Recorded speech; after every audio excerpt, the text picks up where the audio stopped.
জয় মাতা লক্ষ্মী, জয় পিতা নারায়ণ। মা লক্ষ্মীর একটি অপূর্ব লীলা কাহিনী আমি আপনাদের সাথে শেয়ার করছি, আপনারা শ্রবণ করুন।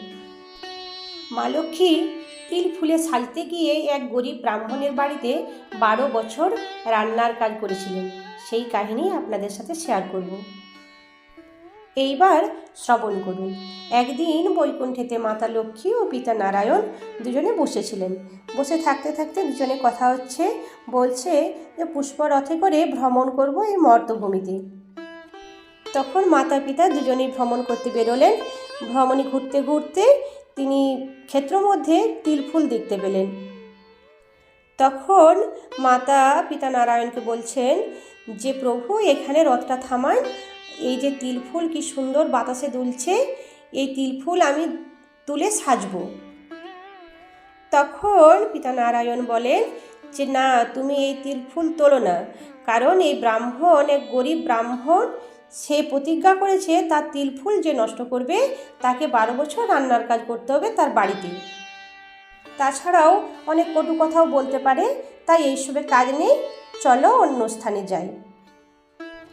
মাতার মন কিছুতেই ছাই দিল না। তখন মাতা বলেন, আপনি একটু থামুন, আমি অল্প দুটি ফুল তুলেই চলে আসব, গরিব ব্রাহ্মণের আমি ক্ষতি করব না। তখন মাতা লক্ষ্মীর কথায় প্রভু রথ রাখলেন ওই তিল ক্ষেতের সাইডে, পাশে আর কি। লক্ষ্মীমাতা তখন ওই রথ থেকে নেমে তাড়াতাড়ি গিয়ে ওই ক্ষেত্র মধ্যে গেলেন এবং তিল ফুল তুলতে লাগলেন এবং মাথায় কানে চারদিকে তিনি সাজতে লাগলেন তিল ফুলে।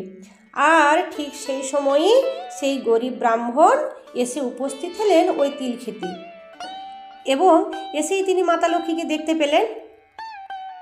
ব্রাহ্মণ দেখে তাকে জিজ্ঞেস করলেন, কে তুমি, আমার বাড়িতে ফুল তুলছ? তখন মাতা লক্ষ্মী বলেন, আমি ব্রাহ্মণের মেয়ে হই, তোমার বাড়ির অল্প তিল ফুল আমি তুলেছি, তুমি রাগ করো না, তোমায় আশীর্বাদ করি, তোমার মঙ্গল হবে। এই বলে মাতা লক্ষ্মী চলে যেতে চাইলেন। তখন সেই গরিব ব্রাহ্মণ তার সামনে গিয়ে দাঁড়ালেন। তিনি তখন বললেন, তোমার কোথাও যাওয়া হবে না, আমি প্রতিজ্ঞা করেছিলাম যে আমার ক্ষেত্রে যে তিল ফুল অপচয় করবে তাকে আমার বাড়িতে 12 বর্ষকাল রান্নার কাজ করতে হবে। এখন দেখছি এটি তোমার ভাগ্যে ছিল, তাই তুমি আমার সঙ্গে আমার গৃহে চলো। তখন মাতা বলেন, হে বিপ্রবর, তুমি আমাকে ছেড়ে দাও, আমি অবলা নারী, অল্প দুটি ফুল তুলেছি, তুমি রাগ করো না, আমায় ছেড়ে দাও। তখন ব্রাহ্মণ বলে, ও আচ্ছা, চাতুরি ছাড়ে তুমি আমার সঙ্গে চলো। তখন মাতা লক্ষ্মী মনে মনে লজ্জা পাচ্ছেন, ভাবছেন যে কি হলো আমার। দিয়ে তখন তিনি ব্রাহ্মণের সঙ্গে আস্তে আস্তে ধীর ধীর পায়ে এগিয়ে গেলেন ব্রাহ্মণের বাড়ি।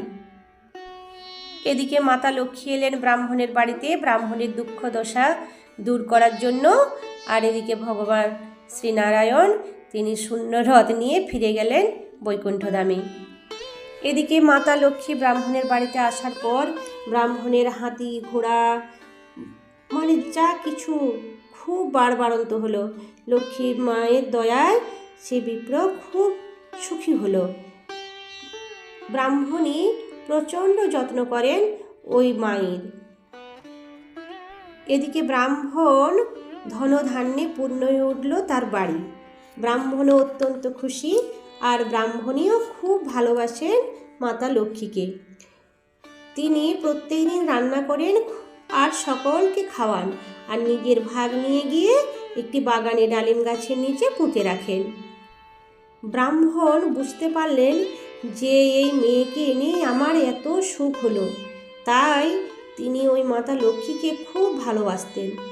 এদিকে মাতা লক্ষ্মী যে ওই অন্ন নিয়ে গিয়ে বাগানে ডালিম গাছের নিচে পুঁতে রাখতেন, সেখানে সেই অন্ন রাশি হইতে সুবর্ণ মানে সোনা, প্রচুর সোনা সেইখানে জমা হতে থাকলো সেই বাগানে ডালিম গাছের নিচয়।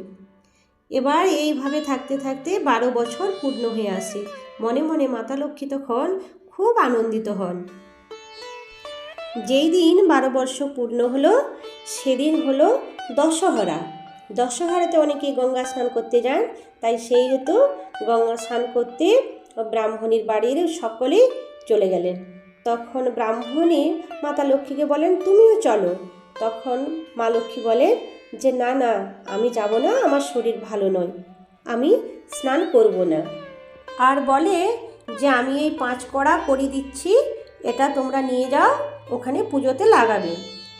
এই বলে মাতা 5টি কড়ি দিলেন তারাকে, 5 কড়া কড়ি দিলেন তারাকে। এবারে তারা সকলেই চলে গেল গঙ্গা তীরে। সেখানে গিয়ে ষোড়শোপচারে গঙ্গা পূজা করে তারা সেখানে স্নান করলো। স্নান টান করার পর তারা সেই আঁচলে বাঁধা কড়ির কথা মনে পড়ল। তখন ব্রাহ্মণী সেই কড়ি আঁচল থেকে খুলে গঙ্গার জলে ফেলে দিল। যখনই গঙ্গার জলে ফেললো, তখন মাতা গঙ্গা নিজ মূর্তি ধরে সেই কড়ি হাতে করে নিজে লুফে নিল। সেই দেখে ব্রাহ্মণী বিস্ময় হয়ে উঠল। ব্রাহ্মণী ভাবল, তাহলে আমার বাড়িতে যে আছে ও তো সামান্য কেউ নয়, ঠিক মা লক্ষ্মী আমার বাড়িতে আছে। এই বলে তিনি মনে মনে খুব আনন্দিত হয়ে, আবার চোখ দিয়েও তার জল বেরোচ্ছে আনন্দে।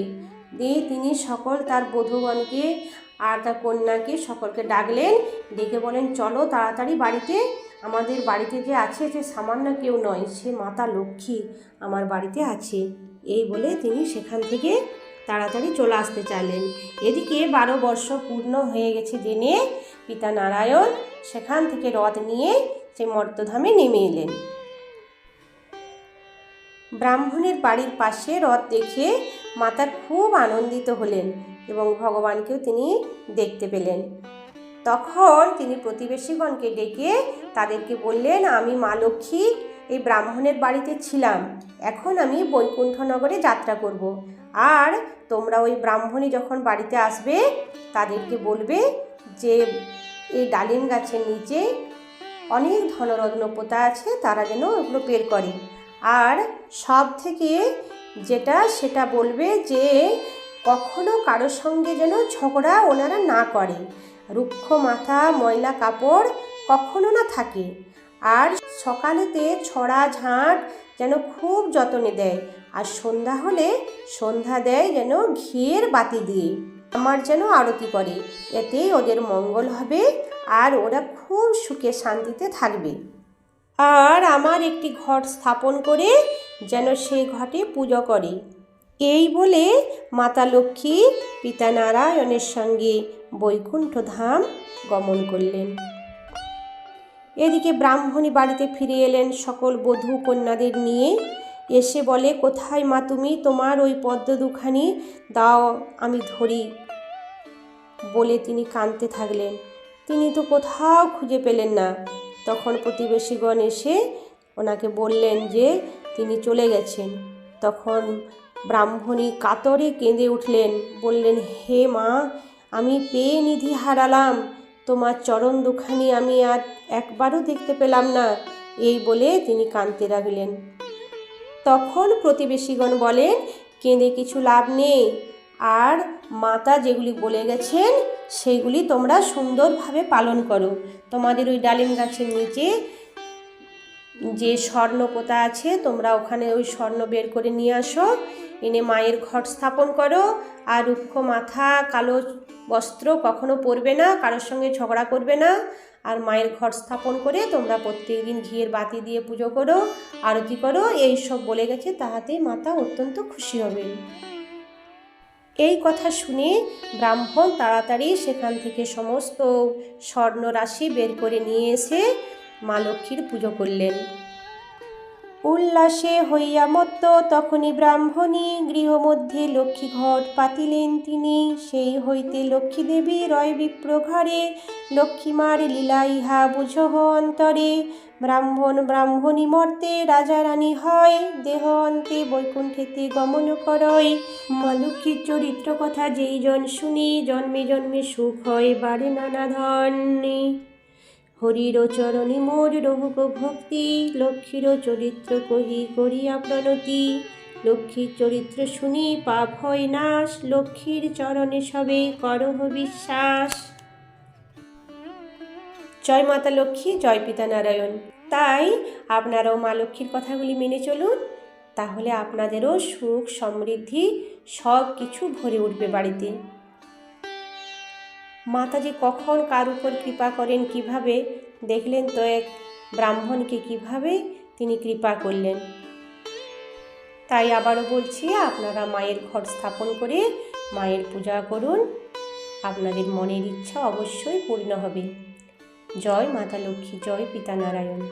ওং বিশ্বরূপস্য ভার্যাসি পদ্মে পদ্মালয় শুভে সর্বতোপহিমাং দেবী মহালক্ষ্মী নমস্তুতে। নমো ব্রাহ্মণ্য দেবায় গো ব্রাহ্মণহিতায় চ জগদ্ধিতায় শ্রীকৃষ্ণায় গোবিন্দায় নমো নমঃ। জয় শ্রীহরি।